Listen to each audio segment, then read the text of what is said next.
All right, here we have volume of a cone. Volume is 1/3 pi r squared h. All right, so let's just say that they gave us that the radius is 2 and the height is 6.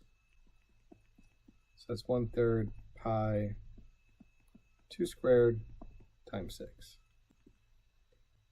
Let's see, 2 squared is 4, 1/3 times 6 is 2, so it should be 8 pi. And you can use a calculator, but the volume should be 8 pi. All right, something that I want you to be careful of is if you have a cone that's used as like a cup or something, right?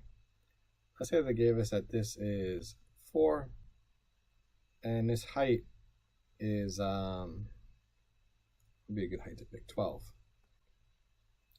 Right, but let's say it's not filled up all the way, right? So it's 12 if from top to bottom, but the water's here. It's only up to a height of 9, for example. Well, then you're not going to use 12 if they want to know the volume of the water. You have to use height. But if you look at this, the radius is also smaller now. The radius isn't 4.